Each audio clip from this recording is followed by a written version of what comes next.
want to put people into the natural world to actually feel what it's like to be there.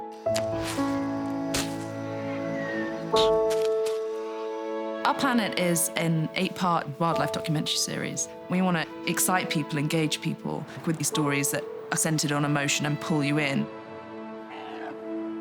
The fabric of the films are all built around conservation messages. So the Frozen Whales episode was all about sea ice.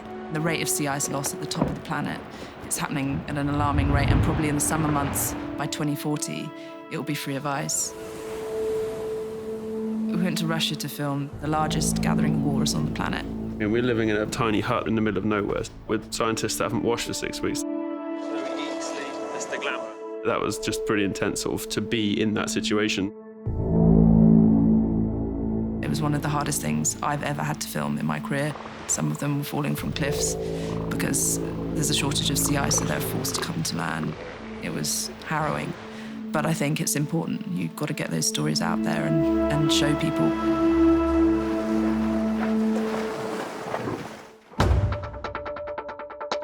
The style of cinematography is led by the story you're trying to tell. So if you're going to film the wild dog chase, for example, that's a car chase, it's an action film, so the shots are quicker. You want people to feel how intense that scene is. So I'm moving the camera around a lot more. Everything that we do is about getting into the head of the animals you're filming, anticipating what's going to happen next.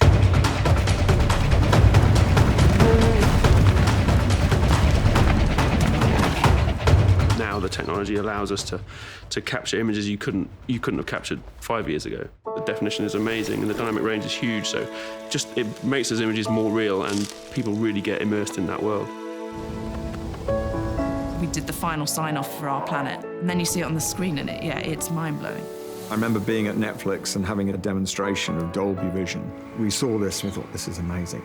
And then when we first got into a suite and started grading, we just couldn't believe the results. The image becomes three-dimensional. It feels more immersive and more connected to nature. Your job as a filmmaker, you've done something good if they feel something.